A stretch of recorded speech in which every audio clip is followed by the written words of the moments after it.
ഓഫ്ലൈനിൽ വന്നപ്പോഴത്തേക്കും മിസ്സ് നല്ല രീതിയിൽ പഠിപ്പിക്കുന്നുണ്ട്, എക്സ്പ്ലെയിൻ ചെയ്യുന്നുണ്ട്. അപ്പോൾ അത് നല്ല രീതിയിൽ എനിക്ക് ഗ്രാസ്പ് ചെയ്യാനായിട്ട് സാധിച്ചു. അതേപോലെ തന്നെ സാറ് വരുമ്പോഴും സാറ് നല്ല പിള്ളേരെ ഭയങ്കര എൻഗേജിങ് ആയിട്ടുള്ള രീതിയിലാണ് ക്ലാസ് എടുക്കുന്നത്. ഇപ്പം നമ്മളെ തന്നെ ആൻസർ പറയാനുള്ള എൻകറേജ്മെൻറ്റ് നമുക്ക് തരുന്നതുകൊണ്ട് തന്നെ നമുക്ക് നല്ല രീതിയിൽ പഠിക്കാനായിട്ട് സാധിക്കുന്നുണ്ട്. നമ്മൾ കോളേജ് ലെവലാണേലും ഒത്തിരി ഇല്ലാത്തൊരു പോർഷനായിരുന്നു. അതുകൊണ്ട് തന്നെ എനിക്കത് പഠിക്കാൻ ഇച്ചിരി ബുദ്ധിമുട്ടുള്ളതുകൊണ്ട് ഞാനത് സ്കിപ്പ് ചെയ്തു. ആ ചാപ്റ്ററിൽ നിന്ന് തന്നെയായിരുന്നു ഏറ്റവും കൂടുതൽ ക്വസ്റ്റ്യൻസും വന്നത്. അതുകൊണ്ട് തന്നെ മാർക്ക് കുറച്ച് അങ്ങനെ കുറഞ്ഞിട്ടുണ്ട്. അടുത്ത തവണ ഏറ്റവും ആദ്യം തന്നെ നോക്കാനിരിക്കുന്നത് ആ ടോപ്പിക് തന്നെയാണ്.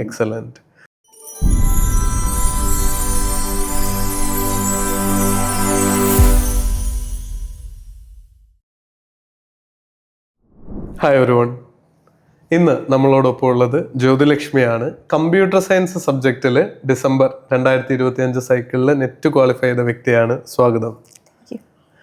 നമുക്ക് ആദ്യത്തെ ചോദ്യം നമ്മുടെ ഒരു പാറ്റേൺ അനുസരിച്ച് നിങ്ങളുടെ ഒരു ലേണിംഗ് ജേർണിയെ പറ്റിയാണ്. പഠിച്ചതൊക്കെ എന്തായിരുന്നു, ഇത് എത്രാമത്തെ അറ്റംപ്റ്റ് ആയിരുന്നു നെറ്റ് എക്സാമിൻ്റെ എന്നൊക്കെ ഒന്ന് പറയാമോ? ഞാൻ ഡിഗ്രി ചെയ്തത് മാത്സിലായിരുന്നു. അത് തൃശ്ശൂർ സെൻറ് തോമസിൽ ചെയ്തു. അപ്പോൾ ആ ടൈമിൽ അവിടുത്തെ ടീച്ചർമാരുടെയൊക്കെ പേരിങ്ങനെ ഡിപ്പാർട്ട്മെൻറ്റിൻ്റെ മുന്നിൽ എഴുതി വെച്ചിട്ടുണ്ടാവും. അപ്പം അങ്ങനെ അവിടെ ഒരു പേര് കാണുമെന്ന് വിചാരിച്ച് കമ്പ്യൂട്ടർ സയൻസ് എടുത്തു. അത് കഴിഞ്ഞിട്ട് നെറ്റ് എടുത്തു, നെറ്റിന് ജോയിൻ ചെയ്തു.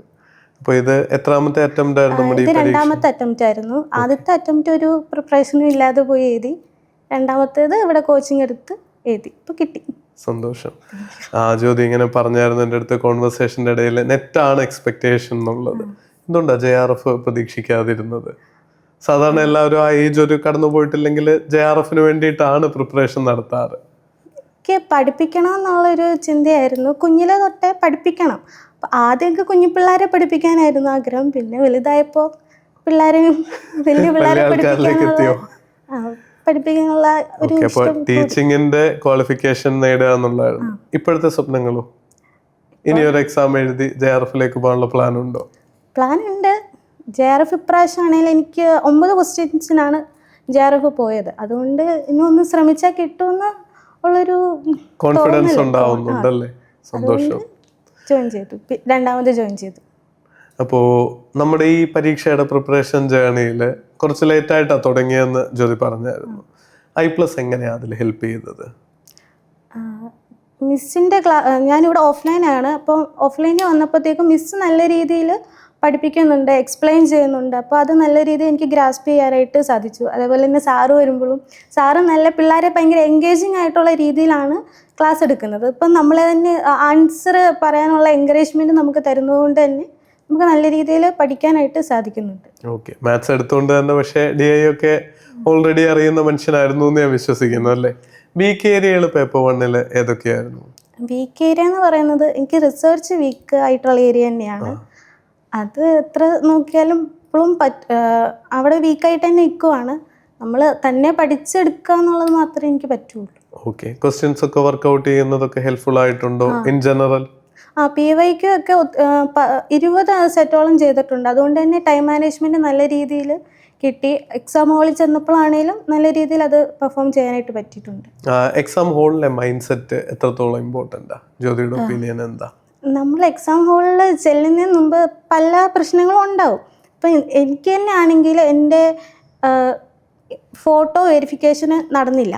അപ്പം പെട്ടെന്ന് ചെറുതായിട്ടൊന്ന് ഞാനൊന്ന് പാനിക്കായിരുന്നു. പക്ഷെ ആ ടൈമിൽ തന്നെ ഞാൻ തന്നെ പറഞ്ഞു, ഞാൻ തന്നെ എന്നെ ഡിഫീറ്റ് ചെയ്താലേ എനിക്ക് നെറ്റ് പോവുള്ളൂ. അതുകൊണ്ട് തന്നെ ഞാൻ സ്ട്രോങ് ആയിട്ട് എൻ്റെ മൈൻഡിനെ സ്ട്രോങ് ആക്കാൻ ശ്രമിച്ചു.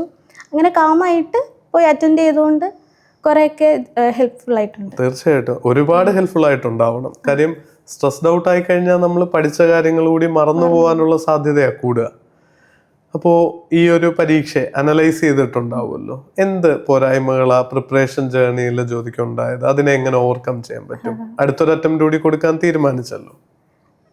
ഞാൻ പേപ്പർ 2 എനിക്ക് ചെറിയൊരു പോരായ്മ വന്നത്. അതായത് ഒരു ചാപ്റ്റർ ഞാൻ സ്കിപ്പ് ചെയ്തു. അതെന്ന് പറയുന്നത് നമ്മൾ കോളേജ് ലെവലാണേലും ഒത്തിരി ഇല്ലാത്തൊരു പോർഷനായിരുന്നു. അതുകൊണ്ട് തന്നെ എനിക്കത് പഠിക്കാൻ ഇച്ചിരി ബുദ്ധിമുട്ടുള്ളതുകൊണ്ട് ഞാനത് സ്കിപ്പ് ചെയ്തു. ആ ചാപ്റ്ററിൽ നിന്ന് തന്നെയായിരുന്നു ഏറ്റവും കൂടുതൽ ക്വസ്റ്റ്യൻസും വന്നത്. അതുകൊണ്ട് തന്നെ മാർക്ക് കുറച്ച് അങ്ങനെ കുറഞ്ഞിട്ടുണ്ട്. ഓക്കെ, അടുത്ത തവണ ഏറ്റവും ആദ്യം തന്നെ നോക്കാനിരിക്കുന്നത് ആ ടോപ്പിക് തന്നെയാണ്. എക്സലന്റ്. അല്ല, ആ ഒരു ആറ്റിറ്റ്യൂഡാണ് നമുക്ക് വേണ്ടത്. കഴിഞ്ഞു പോയ കാര്യത്തെ ഇനിയും തിരുത്താൻ പറ്റില്ല, പക്ഷെ ആ പോരായ്മ തിരിച്ചറിഞ്ഞു ഇനി അത് തിരുത്തുക എന്നുള്ളത് തീർച്ചയായിട്ടും നിങ്ങളെ JRF എത്തിക്കും എന്ന് തന്നെയാണ് ഞാൻ വിശ്വസിക്കുന്നത്. CS കുട്ടികളൊക്കെ പ്രിപ്പയർ ചെയ്യുന്നുണ്ടാവും, ഇന്റർവ്യൂ നമ്മുടെ കാണുന്നുണ്ടാവും. അവരുടെ അടുത്ത് ഒരു 2-3 പോയിന്റുകൾ ഈ പ്രിപ്പറേഷന്റെ എക്സ്പീരിയൻസ് എന്ന് പറയാനുണ്ടെങ്കിൽ, ഇങ്ങനെ പഠിച്ചാൽ നിങ്ങൾക്ക് നെറ്റ് എളുപ്പമാവും, എന്ത് ചെയ്യാൻ പറ്റും?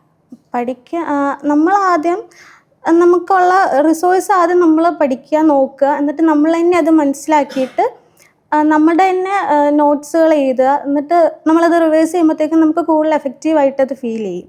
അങ്ങനെയാണ് ഇത്രയും കാലം ഞാൻ ചെയ്തു വരുന്നത്. അങ്ങനെ തന്നെയാണ്. അതാണ് പറയാനുള്ളത്. ഓക്കെ, അപ്പോൾ ഇത്രയും ടൈം സ്പെൻഡ് ചെയ്തതിനും നമ്മുടെ വ്യൂവേഴ്സിൻ്റെ ഭാഗത്തുനിന്നും Team i+ന്റെ ഭാഗത്തുനിന്നും ഒക്കെ ഉള്ള നന്ദി അറിയിക്കുന്നു. Thank you.